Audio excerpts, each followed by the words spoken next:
Hello everyone, I'm Saket Bajpayee, Director of Prayas Physics Classes, Dehradun. So let's have a look at the question of the day. Today's question is of the topic radiation, and the question says a totally black spherical space probe is very far from the solar system. As a result of heating by a nuclear energy source of strength capital I inside the probe, its surface temperature is capital T.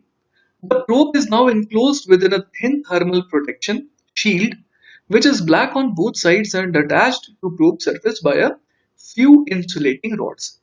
Find the new surface temperature of the probe. Determine also the surface temperature which would result from using n such shields. तो चलिए इस diagram के through समझने की कोशिश करते हैं कि हो क्या रहा है।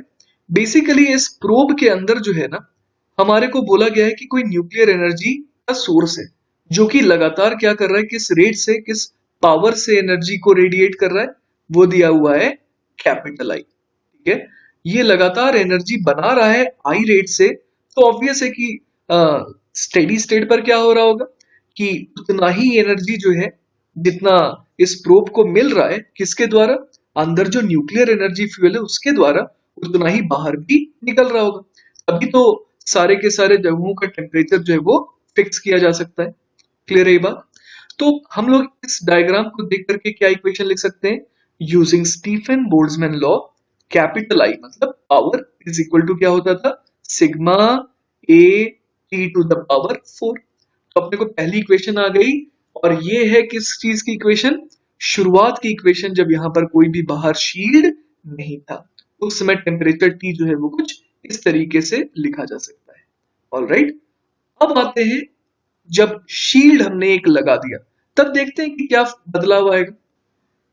देखिए मैंने डायग्राम यहां पर बनाया है इस प्रोब का, जिसके बाहर मैंने क्या शो किया है, ये मैंने बाहर शील्ड शो किया है। ऑलराइट, तो ये जो शील्ड है इसकी अंदर और बाहर दोनों की ही सरफेस कैसी है, बिल्कुल ब्लैक बॉडी जैसी है। तो क्या हो रहा होगा, हम लोग समझ सकते हैं कि अंदर जो न्यूक्लियर फ्यूल है, एनर्जी तो वही प्रोवाइड कर रहा है ना पूरे के पूरे सिस्टम को, ये तो आइसोलेटेड था, लेकिन इसे एनर्जी कौन प्रोवाइड कर रहा है, ये जो न्यूक्लियर एनर्जी का सोर्स है। तो हमें ये समझ में आ रहा है कि इस तरीके से एनर्जी अगर प्रोवाइड कर रहा है, तो ये एनर्जी जो है बाहर भी उसी रेट से जा रही होगी। तो बाहर जो एनर्जी जा रही है वो कितनी जा रही है, आई एनर्जी पर सेकेंड, है ना, पावर के टर्म्स में बात करें तो ये पावर आई है। तो यहां पर मैंने जो दो रेड लाइंस बनाई हैं, इसमें ये जो ऊपर वाली लाइन है ये एक्चुअली शील्ड है, और ये जो नीचे वाली रेड लाइन है ये एक्चुअली प्रोब की सरफेस को मैं शो करना चाह रहा हूं। ये प्रोब है और ये शील्ड है। क्लियर है ये बात? तो अब आप देखिए कि नेट एनर्जी मुझे पता है कि कितनी बाहर इस तरीके से जानी चाहिए, बाहर तो जानी चाहिए आई। क्लियर है? तो अब थोड़ी देर के लिए आप शील्ड को देखिए, है ना। शील्ड को अगर मैं देखूं, चलिए मैं एक छोटा सा और एक डायग्राम बना देता हूं यहाँ पर। ये मैंने शील्ड के किसी छोटे से सरफेस को दिखाया है। अब मान लीजिए यहां से कोई एनर्जी बाहर की तरफ जा रही है, तो उतनी ही एनर्जी तो इस डायरेक्शन में भी जानी चाहिए। क्यों? क्योंकि ये जो बॉडी है ये जैसा बाहर से है वैसा अंदर से। और अगर ये मान लीजिए किसी भी टेम्परेचर लेटर से टी डैश पर है, तो इसके लिए बाहर और अंदर दोनों ही स्पेस कैसे हो गए, दोनों ही इक्विवेलेंट हो गए। तो मुझे ये समझ में आ रहा है कि अगर शील्ड के आउटर सरफेस से, बाहर वाले सरफेस से कितनी एनर्जी पर सेकंड बाहर जा रही है, आई जा रही है, तो इसमें एक और चीज छिपी हुई है। क्या चीज छिपी हुई है कि अगर बाहर जा रहा है आई, तो अंदर की तरफ भी जा रहा है आई। ये कहां से जा रहा है, ये शील्ड के सरफेस से। क्लियर हुई ये बात? तो हमने अब तक क्या सीखा, हमने अब तक ये सीखा कि जो शील्ड का सरफेस है वो जिस रेट से एनर्जी बाहर भेज रहा है, सिमेट्री से हम लोग कह सकते हैं कि उसी रेट से एनर्जी अंदर की तरफ भी भेज रहा है। मतलब ये इस तरीके से भेज रहा है और ये अंदर की तरफ भी भेज रहा है। तो अब आप बस इस थोड़ी देर के लिए बस आप अब इस प्रोब को देखिए। प्रोब को एनर्जी कौन कौन सप्लाई कर रहा है, एक तो अंदर जो न्यूक्लियर फ्यूल है ना, वो एनर्जी किस रेट से सप्लाई कर रहा है, कैपिटल आई से। साथ ही साथ इस प्रोब को ना बाहर से भी एनर्जी मिल रही है, और वो कौन दे रहा है, शील्ड प्रोवाइड कर रहा है। देखिए शील्ड भी तो, इधर तो प्रोब है ना, तो प्रोब को ये शील्ड जो है वो अंदर की तरफ एनर्जी किस रेट से भेज रहा है, आई से ही भेज रहा है। तो अगर मैं देखूं अब फाइनली कि इस प्रोब के साथ क्या हुआ, प्रोब को जो दो एनर्जी मिल रही है वो कौन सी है, एक तो न्यूक्लियर फ्यूल दे रहा है आई रेट से एनर्जी, और एक बाहर से भी एनर्जी आ रही है आई रेट से। तो टोटल एनर्जी इसके पास कितनी आ रही है, 2i। क्लियर हुई ये बात। लेकिन हमें पता है कि अगर प्रोब को किसी खास टेम्परेचर लेट अस से टी डैश को एक्वायर करना है तो उसे क्या करना होगा, उसे यही करना होगा कि जितनी एनर्जी वो एक्वायर कर रहा है उतनी ही एनर्जी वो री एमिट भी कर दे। क्लियर है ना ये बात। तो इसका मतलब ये हो गया कि अगर मैं एक और नया डायग्राम बनाऊं तो सब कुछ बहुत क्लियर हो जाएगा। फाइनल जो डायग्राम होगा उसमें मैं क्या दिखाऊंगा कि ये हमारा प्रोब है, इसको कितनी एनर्जी रेडिएट करनी है, नेट नेट उसे रेडिएट करनी है 2i। तो मैं इक्वेशन क्या लिख दूंगा, 2i is equal to sigma A. अब इसका टेम्परेचर मैंने टी डैश बोला था ना, तो टी डैश की पावर 4। और मुझे पिछली इक्वेशन क्या मिली थी, पिछली इक्वेशन थी अगर आपको याद हो, आई बराबर सिग्मा ए टी की पावर 4। तो अगर मैं इन दोनों इक्वेशन को डिवाइड कर दूंगा ना तो देखिए क्या आ जाएगा, मेरे पास आ जाएगा टी डैश की power 4 is equal to 2 times T की पावर 4। तो यहां से टी डैश कितना आ गया, टी डैश आ गया 2 की पावर 1/4 मल्टीप्लाइड बाय टी। तो यही हमारा पहले पार्ट का जवाब हो गया। क्लियर है ये बात। तो कितनी मजेदार चीज थी यहाँ पर कि जो आउटर शील्ड है वो अगर बाहर एनर्जी रेडिएट कर रहा है तो उसे मजबूरन अंदर की तरफ भी तो करना पड़ेगा। लेकिन देखिए जवाब तो अपना आ गया, लेकिन कहीं ना कहीं एक डाउट आपके मन में मुझे पता है रह गया होगा, और वो क्या है कि यहाँ पर था प्रोब और यहाँ पर था हमारा शील्ड, राइट, ये शील्ड था। अब मैंने क्या बोल दिया आपको कि ये जो शील्ड है ये कितनी किस रेट से एनर्जी एमिट कर रहा है बाहर, आई, और अंदर भी किस रेट से एमिट कर रहा है, आई। आपको ये सोच के तो अजीब लग रहा होगा कि जब प्रोब भेज रहा है एनर्जी कितनी, आई रेट से, मतलब प्रोब कह रहा हूं मतलब कि ये कौन है, ये जो अंदर न्यूक्लियर फ्यूल है वो किस रेट से एनर्जी बना रहा था, आई। लेकिन मैंने आपको बोल दिया कि यहां पर एनर्जी जो है वो बाहर आई करेगा और अंदर भी आई करेगा। तो आपको ऐसा लग रहा होगा हो सकता है कि भाई ऐसा कैसे हो गया, यहाँ पर तो एनर्जी का क्रिएशन हो गया कि अगर आई एनर्जी मिली तो ये आई बाहर कैसे भेजने लगा और आई अंदर भी कैसे भेजने लगा। समझ पा रहे हैं। तो मुझे पता है कि आपको ये कंफ्यूजन हो रहा होगा, तो चलिए मैं आपका ये कंफ्यूजन दूर करता हूं कि देखिए एग्जैक्टली हो क्या रहा है यहाँ पर। बिल्कुल अगर स्टार्टिंग से देखें ना तो देखिए हुआ क्या था, हुआ ये था कि मुझे ये पता था कि ये जो प्रोब है और जो ये शील्ड है इससे नेट बाहर एनर्जी कितनी जानी चाहिए, किस रेट से एनर्जी जानी चाहिए, आई, क्योंकि बन रही है उसी रेट से। तो मैंने ये पहले कंफर्म कर लिया कि यहाँ पर जो एनर्जी जिस रेट से बाहर जा रही है वो क्या है, आई। अब मैंने लॉजिक लगाया कि ये जिस रेट से एनर्जी बाहर भेज रहा है ना उसी रेट से इसको एनर्जी अंदर भी भेजना पड़ेगा। अब इसको जस्टिफाई करते हैं कि ये कैसे सही है। देखिए हुआ क्या यहाँ पर कि ये आई इसके पास एक्स्ट्रा कहां से आया है ना, सवाल ये उठता है कि एक्स्ट्रा आई आया कहां से। तो देखिए हुआ क्या, जब इसने आई इंटेंसिटी सॉरी आई पावर, आई तो पावर ही है ना, तो जब पर सेकेंड आई एनर्जी इसने भेजा ना अंदर, तो इस प्रोब के पास अब कितनी एनर्जी हो गई, इस प्रोब के पास दो दो चीजें आ गई। एक तो जो न्यूक्लियर फ्यूल से एनर्जी मिल रही है और एक जो इस बाहरी शील्ड के इनर सरफेस जो एनर्जी आ रही है वो दोनों मिल करके 2i हो गई। अब ये 2i हो गया और उसके बाद क्या हो रहा है, इस 2i एनर्जी का कितना हिस्सा बाहर क्रॉस कर जा रहा है, सिर्फ i क्रॉस कर जा रहा है। जो i हिस्सा है वो वापस से यहां आ जा रहा है। फिर क्या हो रहा है, ये साइकिल कंटिन्यू हो रही है, अंदर से i मिल रहा है, ये वाली सरफेस से i मिल रहा है, ये 2i हो जा रहा है, 2i हो रहा है तो ये फिर से 2i बाहर भेज रहा है जिसमें से i ये एब्जॉर्ब कर ले रहा है, सॉरी जो 2i है उसको ये पूरा का पूरा एब्जॉर्ब कर ले रहा है, फिर बाहर आई एमिट कर रहा है, अंदर भी आई एमिट कर रहा है। फिर क्या हुआ, हमने देखा कि प्रोब को न्यूक्लियर फ्यूल ने आई इंटेंसिटी से एनर्जी प्रोवाइड करी और ये जो शील्ड है उसने भी आई प्रोवाइड करी। तो ये जो साइकिल है ना बच्चों ये लगातार चलता ही जा रहा है। तो इस तरीके से ये पूरा का पूरा फंक्शन हो रहा है। क्लियर है? यहां पर कोई कंफ्यूजन मत रखिएगा कि एनर्जी बन रही है, एनर्जी नहीं बन रही है। ये एक इस तरीके से एनर्जी के फ्लो का चैनल बना हुआ है। ऑलराइट, चलिए तो अब हम लोग आ जाते हैं सवाल के दूसरे पार्ट पे, जिसमें हमारे को बोला गया है कि अब ये जो प्रोब है ना, इसके बाहर बहुत सारे शील्ड्स हैं, है ना? तो बहुत सारे शील्ड्स हैं यहाँ पर। मैंने एज सच काउंट करके नहीं बनाया, मान लीजिए आप यहाँ पर बहुत सारे शील्ड इंक्लूड हैं। तो सबसे बाहर वाली शील्ड को चलिए मैं नाम दे देता हूँ नंबर 1, फिर उसके अंदर वाली को मैं दे देता हूँ नंबर 2 एंड सो ऑन। जिसके कारण जो आखिरी वाली शील्ड है, मतलब जो सबसे करीब है प्रोब के, उसकी नंबरिंग क्या हो गई? उसकी नंबरिंग हो गई n। तो चलिए सवाल को शुरू करने के लिए और क्लैरिटी के लिए मैंने बाकी शील्ड्स को मिटा दिया है। मैंने बस आपको कौन सी शील्ड दिखाई यहाँ पर? मैंने शील्ड दिखाई शील्ड नंबर 1, ठीक है, जो सबसे बाहर है। और ये रहा अपना प्रोब। तो हमें ये वाला केस तो पता है।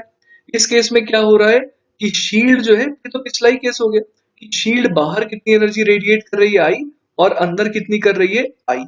क्लियर है ये बात? तो ये तो हमें पता है।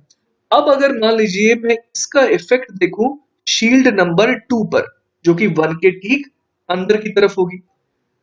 चलिए तो क्लैरिटी के लिए मैंने यहां पर दिखा दिया, ये शील्ड नंबर 2 है ना? तो 1 से एक एनर्जी आ रही है आई, जिसको 2 जो है वो क्या करेगा? एब्जॉर्ब करेगा। तो नंबर 2 शेल जो है वो कितनी एनर्जी एब्जॉर्ब कर रहा है? देखिए, एक तो प्रोब में जो न्यूक्लियर फ्यूल है उसके कारण जो एनर्जी आ रही है, जो पास करते अगर एब्जॉर्ब होते एमिट होते एब्जॉर्ब होते एमिट होते हुए, नेट हमें पता है कि स्टेडी स्टेट में क्या हो रहा होगा, प्रोब से जितनी एनर्जी निकली वो सारी की सारी बाहर जाएगी। तो इस कारण मुझे दिख रहा है कि प्रोब के कारण ये जो सेकंड नंबर वाली शेल है ना, उसे कितनी एनर्जी मिलेगी? उसे एनर्जी मिलेगी आई। और साथ ही साथ जो 1 नंबर वाली शील्ड है वो इसे कितनी एनर्जी सप्लाई कर रहा है? आई। तो आई और एक और आई, है ना, ये दोनों आई मिल करके इस 2 वाली को एनर्जी सप्लाई कर रहे हैं। तो दैट मीन्स कि जो सेकंड नंबर वाली शील्ड है उसको कितनी एनर्जी मिल रही है पर सेकंड? उसको मिल रही है एनर्जी 2i पर सेकंड। क्या ये बात आपको समझ में आ रही है? क्यों 2i हुआ? क्योंकि i तो देखिए प्रोब के कारण मिल ही रहा है ना? लेकिन जो दूसरा आई है वो किसके कारण आया? जो एक और शील्ड बाहर है जो अंदर भी एमिट कर रही है। क्लियर हुई बात? इसी तरीके से अगर हम लोग तीसरे नंबर वाली शील्ड की बात करें तो देखते हैं क्या होगा। चलिए तो अब तीसरे शेल की बारी।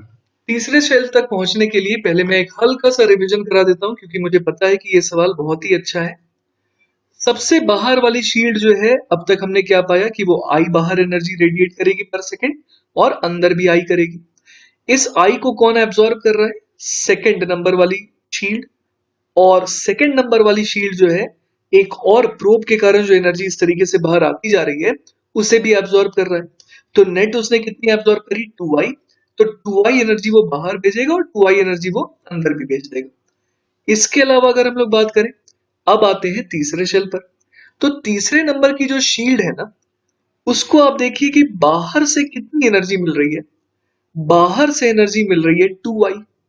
आप गलती मत कर दीजिएगा, उसे i प्लस 2i 3i नहीं मिल रही है बाहर से, उसे सिर्फ 2i मिल रही है बाहर से। क्यों?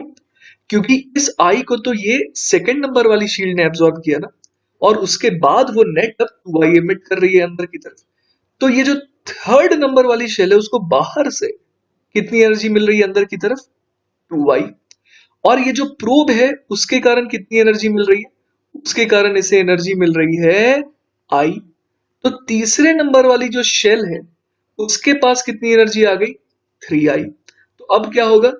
अब जो है मुझे ये समझ में आ रहा है कि जो तीसरे नंबर की शील्ड है वो इस तरीके से एनर्जी कितनी बाहर एमिट करेगी? 3i पर सेकेंड। और अंदर भी कितनी एनर्जी रेडिएट करेगी? 3i पर सेकेंड। तो अब आगे फर्दर कैलकुलेशन करने की जरूरत नहीं। क्यों नहीं है? क्योंकि मुझे अब ओरली दिख रहा है कि यहां पर एक सीक्वेंस बनता जा रहा है। जो पहली शेल है वो आई अंदर एमिट कर रही है, जो दूसरी शेल है वो 2i एमिट कर रही है, जो तीसरी शेल है ना वो 3i एमिट कर रही है। तो अब मैं समझ सकता हूं कि जो प्रोब के ठीक पास वाली शेल है मतलब nth शेल है वो कितनी एनर्जी पर सेकेंड रेडिएट कर रहा होगा अंदर की तरफ, वो कर रहा होगा ni। तो अब मैंने डायग्राम बना दिया जिसमें आपको अच्छे से दिख रहा है कि ये रहा प्रोब और ये कौन सी शेल है, ये इस प्रोब के सबसे पास वाली शेल है जिसको मैं n नंबर दे रहा हूं। तो जैसा सिमेट्री हम लोगों ने देखा उसके हिसाब से क्या कह सकते हैं कि ये अंदर की तरफ कितनी एनर्जी भेज रहा है ni, और प्रोब को खुद और कौन एनर्जी प्रोवाइड कर रहा है, ये जो अंदर न्यूक्लियर एनर्जी फ्यूल है कितनी आई पर सेकेंड।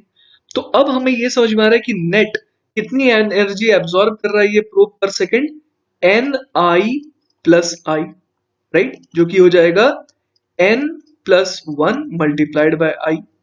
अब हमें ये भी पता है कि जितनी एनर्जी ये एब्सॉर्ब कर रहा है उतनी ही एनर्जी इसे अब रेडिएट भी तो करना होगा, राइट। तो अब जो है ये नेट एनर्जी कितनी रेडिएट करेगा, ये नेट एनर्जी रेडिएट करेगा n प्लस वन इंटू आई। तो लिख लेते हैं यहाँ पर n प्लस वन इंटू आई को स्टीफन बोल्ट्जमैन लॉ से क्या लिख सकते हैं, सिग्मा ए टी, इसको क्या नाम दे दें, चलिए T2 दे देते हैं क्योंकि ये सवाल का सेकंड पार्ट है, तो T2 की पावर 4, ठीक है। तो यहां से अपने को क्या मिल जाएगा, आपको याद होगा कि एक इक्वेशन अपने पास ऑलरेडी है, I बराबर सिग्मा ए टी की पावर 4।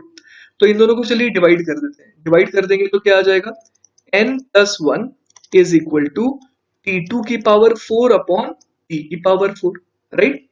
तो यहां से अपने पास क्या आ गया, T2 की पावर 4 कितना आ गया, n plus one multiplied by T की पावर 4। तो यहां से T2 कितना आ गया, T2 आ गया n प्लस वन होल की पावर 1/4 इंटू टी। तो यही हमारा फाइनल जवाब है। लेकिन एक चीज का बच्चों आप लोग ध्यान दीजिएगा, वो ये है कि मैंने जो n है, n को हम लोग वेरी लार्ज नहीं ले सकते हैं, है ना। क्यों नहीं ले सकते हैं वेरी लार्ज, क्योंकि उससे किस पे अफेक्ट पड़ेगा, उस पे अफेक्ट पड़ेगा रेडियस ऑफ द शील्ड पे। अगर बहुत ज्यादा नंबर ऑफ शील्ड हो जाएंगे तो जो आखिरी शेल होगा उसका रेडियस हम लोग ऑलमोस्ट इक्वल टू प्रोब अब नहीं मान पाएंगे। इसीलिए ये जो भी कैलकुलेशन हम लोगों ने करी है ना आज, इसमें एक बहुत इंपॉर्टेंट चीज छिपी हुई है, बहुत इंपॉर्टेंट असम्पशन छिपा हुआ है कि यहाँ पर सारे के सारे शील्ड का, है ना, जो रेडियस है वो ऑलमोस्ट किसके बराबर है, प्रोब के ही बराबर है। ऑलराइट, तो आई होप कि आपको ये सॉल्यूशन समझ में आया होगा। और मैं आपको बता दूं कि ये बहुत ही अच्छा सवाल था, बहुत ही प्यारा सवाल था। ऐसे ही एक सवाल के साथ हम लोग कल फिर मिलेंगे। Do not forget to subscribe to our YouTube channel, and also if you have any doubts regarding today's question of the day, feel free to WhatsApp me. I have given my phone number at the beginning. All right, so till then, keep studying, keep practicing, stay safe.